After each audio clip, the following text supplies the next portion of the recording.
On the chat show. I really appreciate the opportunity.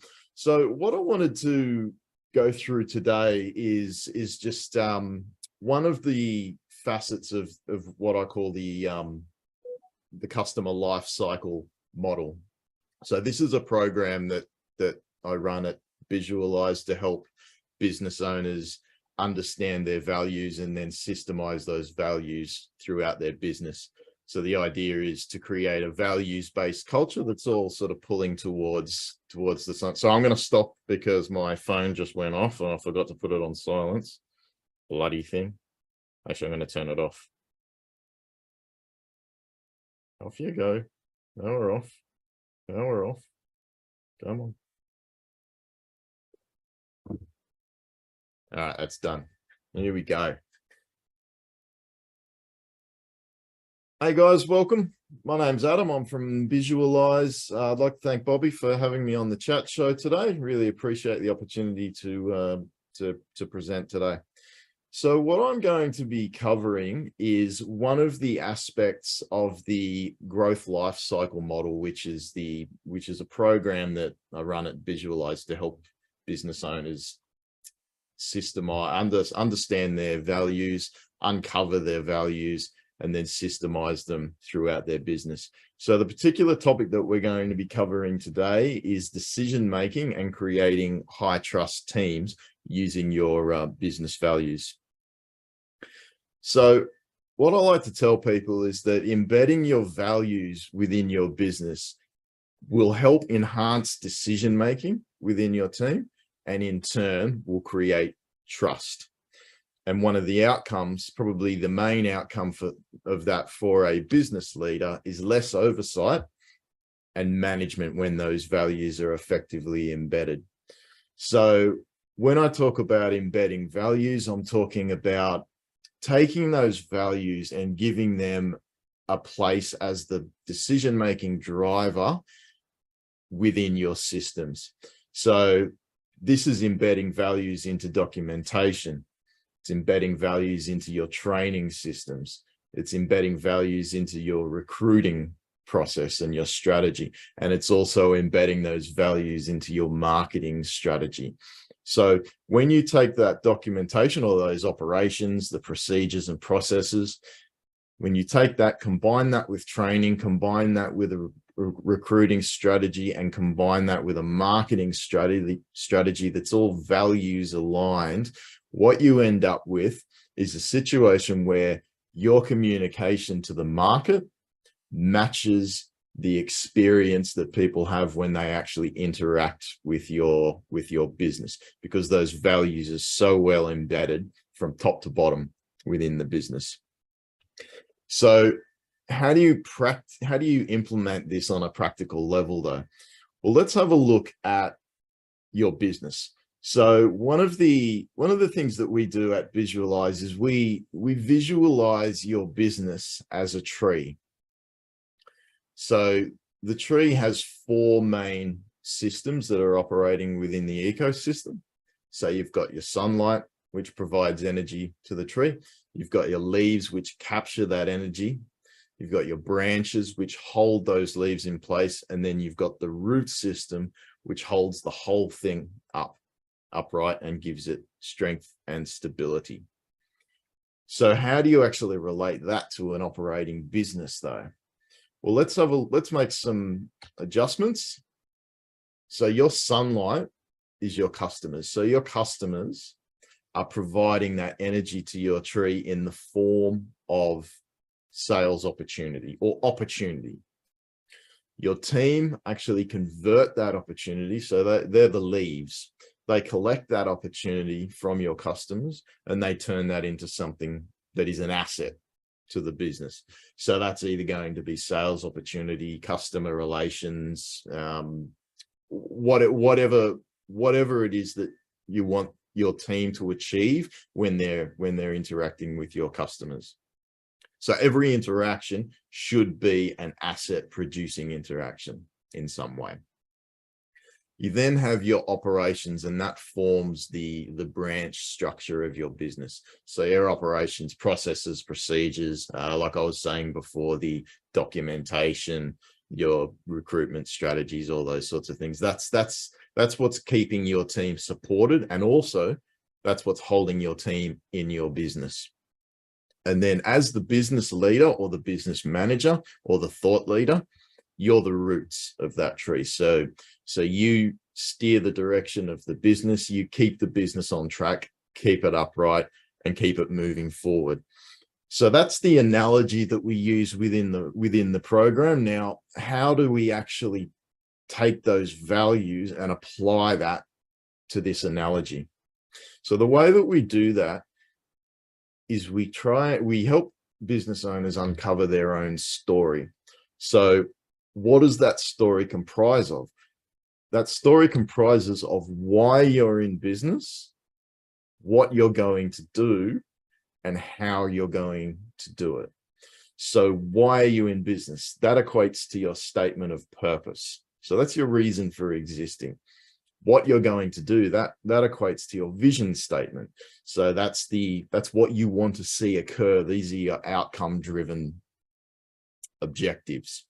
And then how you're going to do it, that's your mission. That's your mission statement. So this is your boots on the ground, action-oriented strategy. What are the things that you're actually going to do to fulfill that or achieve that vision? So what we do as part of the program is we use that why, we use that what, and we use that how to actually extract your authentic values. Now, why do we do that? Because values underpin everything that is successful within a business. From top to bottom, values are the absolute fabric of every business. They drive your decisions, they inform your behavior. There's really not many facets of a business that aren't affected by value, whether that be consciously or subconsciously, predominantly subconsciously, to be honest. So why do we place this importance on values? Because they are the business growth opportunity. It's as simple as that. They are the absolute best opportunity for growth for your business, because they drive values-based teams, they drive efficiency, they drive effectiveness, they drive customer retention, they drive customer loyalty, and ultimately they lead to profit. At the end of the day, that's why we're all in business. So that's why values are so important to get right. So what do values actually do within your business? Well, there's three main things that they do. They fulfill your purpose, they achieve your vision, and they execute your mission. So today, because we're talking about decision-making and high trust teams, we're going to be focusing on the execution of your mission, because that's predominantly where your team is going to sit and where they're going to operate. So when we look at values and how they execute your mission, there's a couple of things that they do to facilitate that. One of the things that they do is they transform your culture. So what they do is they take a culture of people who are turning up every day to just simply do a job. They transform that to a group of people, a team, who are all pulling towards the same goal, who are all pulling towards the same vision, and they have an investment within that business on a personal level. Particularly when you utilize values within your recruitment strategy, that's where you get a really, really solid values-based culture, because you're recruiting based on shared values. The second thing they do is they transfer your vision. So what I mean by that is vision can be difficult to communicate, because you as the business leader have the vision. It's in your heart, it's in your mind, and there's a lot of aspects of your personality, there's a lot of aspects of your own aspirations that go into creating that vision. But if you can take values out of that vision and systemize those values within the business, then you don't have the labor-intensive process of trying to push that vision and trying to embed that vision and all that it entails within your business.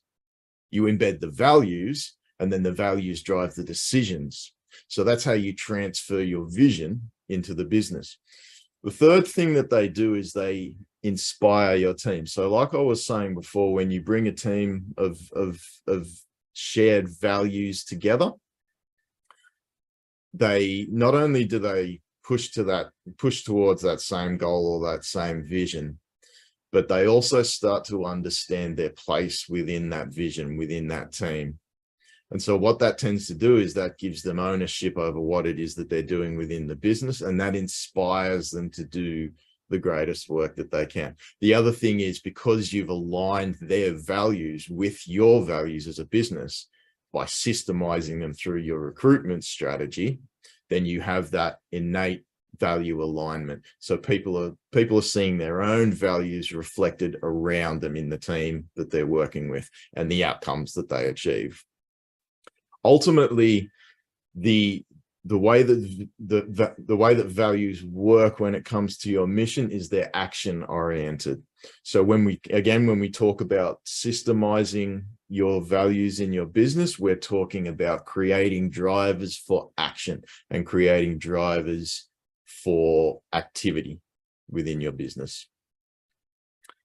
Okay, so a couple of tips that I give business owners on how to actually create that framework to get that aligned, values aligned decision making is to use your values to guide decisions, embed them in your systems and processes and procedures and policies so that decisions are informed by those values. Use them to align the behavior within your business as well. So this kind of flows on from the decisions, because obviously behavior is essentially a result of a decision. So when you get those decisions values aligned, the behavior will usually be values aligned as well. When you take those two, what you're actually doing is you're empowering your team, because when your team know how to make the decisions, what decisions they need to be making, and then perform the appropriate behavior after those decisions have been made, they're less reliant on you as a business owner, which means that you don't have to make all the decisions, which means your team can then start to make their own decisions and start to actually gauge the outcomes for themselves. Now, you have to be prepared for them to make some mistakes along the way, and that should be okay. As a business leader, that should be okay. If you're truly creating a values aligned culture, then mistakes are part of empowerment.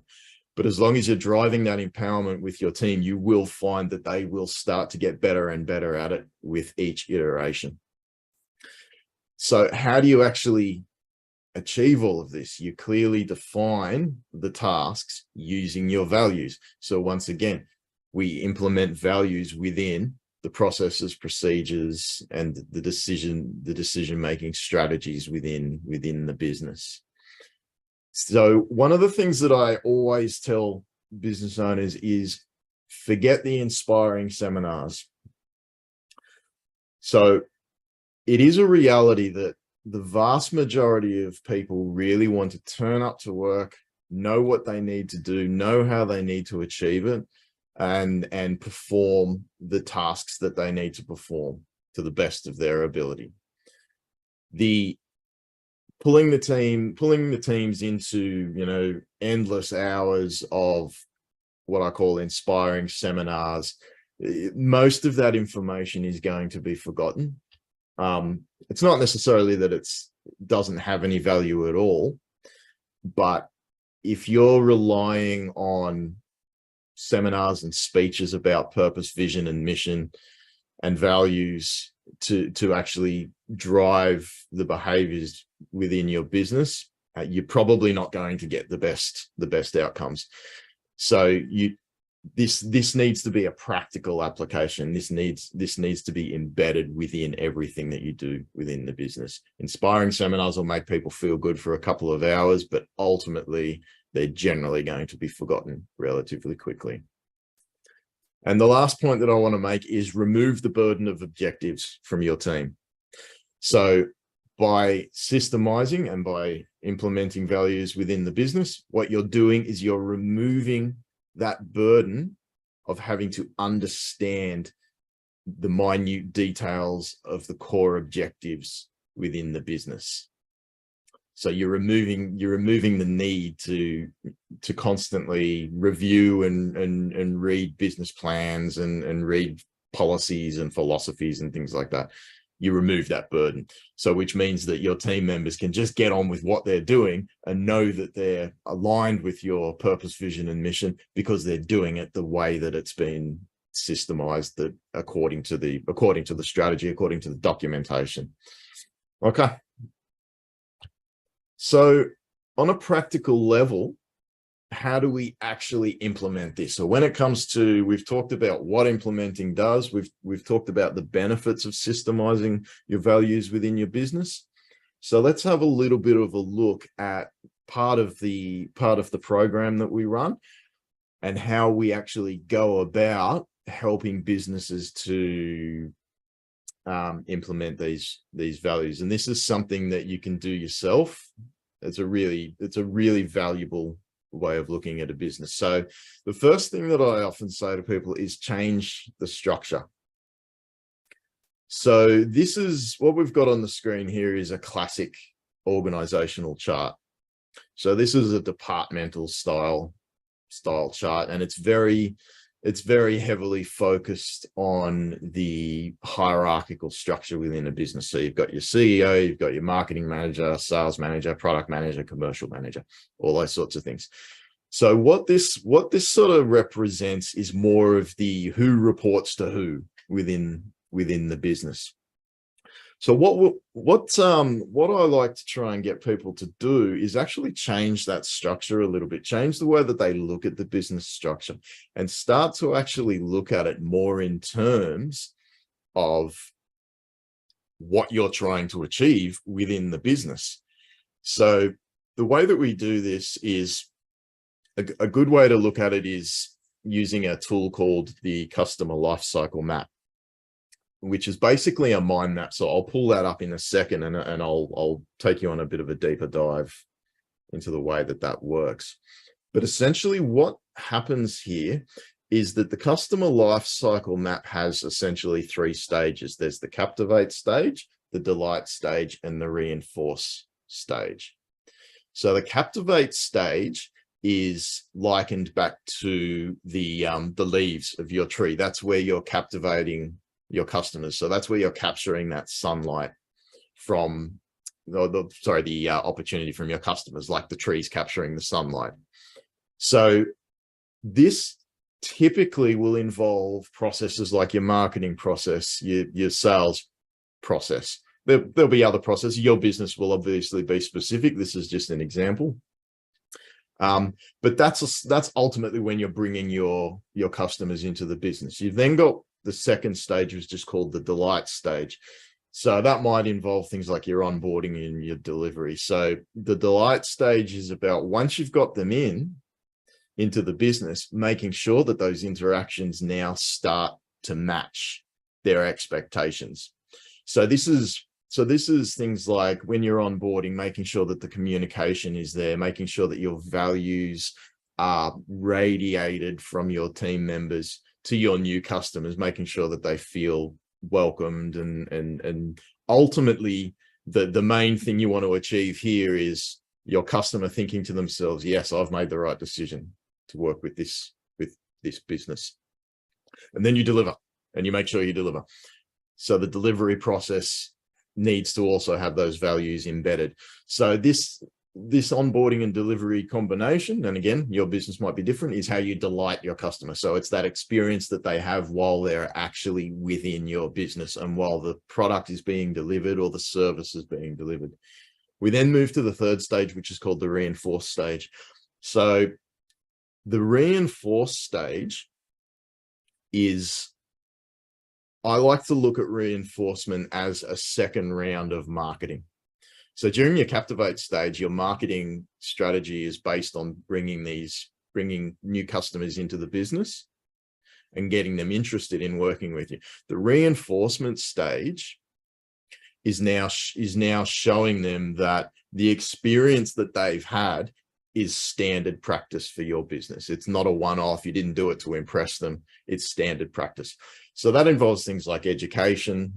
So, you might do product training. You might have a blog. You might have articles. You might have newsletters that you send out to customers after they've engaged with you or used your services. Whatever it is to keep yourself in mind with that customer in a positive manner and continue to deliver value to that customer after they've actually purchased, used, and had your service or product delivered.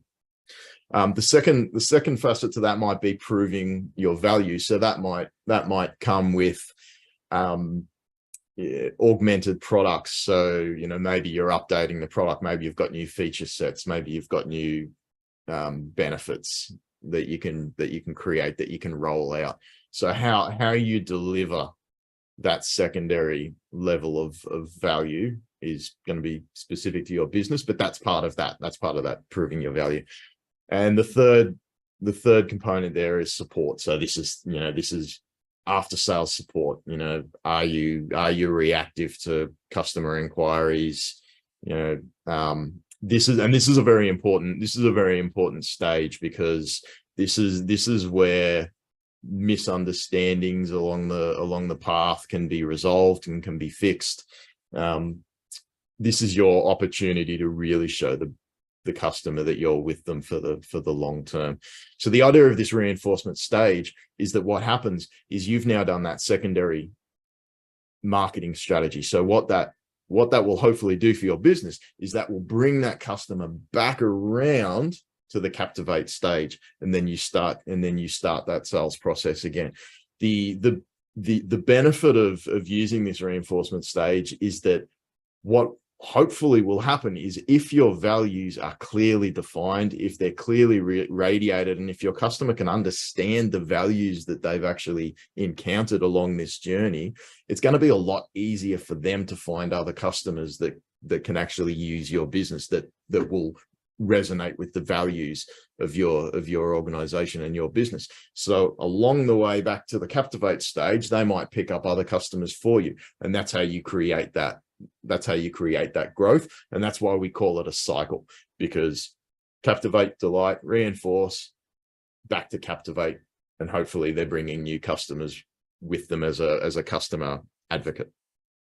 So let's have a really quick look at the physicalities of how that looks. So I'm just going to bring up my mind map. Can everyone see the mind map on the screen there? Beautiful. Okay. So this is the practicalities of how you might do this. So what this is designed around is what a lot of people might call the customer journey. So a good way to start with a customer lifecycle map is to start at the beginning and say, okay, what's the first thing I do? So the first thing might be marketing. Then I move my customer into my sales process. Then I move them into onboarding, then delivery, education, proving of value, and support. So these are actually what we refer to as the branches. So if you go back to the tree analogy, those branches, the operations and policies and procedures and things like that. So we said that they are the branches. So this is your branch structure. So you might have a marketing process, and then that marketing process might branch off into all of the different tasks that need to be performed by the team that's handling this marketing process. So understanding your market, creating strategy, communicating your brand, and so on and so on. So this is what forms the branch structure, for instance, within that marketing process. When you then start to look at needs analysis or skills analysis and recruiting, this is when you start to look at the leaves within that branch structure. Okay. So as you embed these values throughout this process, what you end up with is a team or team member that have that have those innate values that you're looking for. So this is how you actually create that recruitment strategy, or this is how you create a needs analysis or a training strategy. But the ultimate goal is to map this out within your business, find out exactly what it is that you're trying to achieve, what it is that you need at each stage of that process. So that's repeated.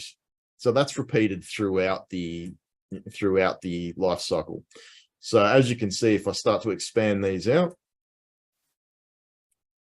you'll see that we have a whole heap of different skill sets and different values. And it also starts to look like a tree. So there you go.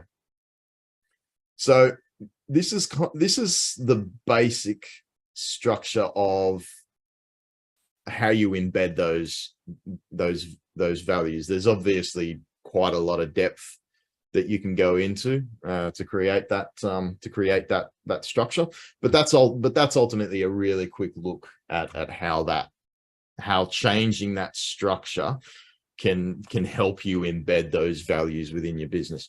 The other advantage to doing this is that it takes into account the fact that certain team members will actually move between these different task sets. So when you look at a purely hierarchical structure, you don't get to see where all of the different interactions are with all of the different teams. When you change the structure like this, you can actually do that. And then when you're starting to create job descriptions, all you're doing is grabbing the tasks and pulling them into a job description that we call a talent profile. Okay. So just quickly, is there any questions about this one? All good. Beautiful. All righty. So the way that this all eventuates within your business is we move into a cycle. So as you continue to embed these values into your business, it's really important to remember that this is not just a once-off. So you learn this and you implement this stuff within your business, but then you actually get better and better at it each time you run it.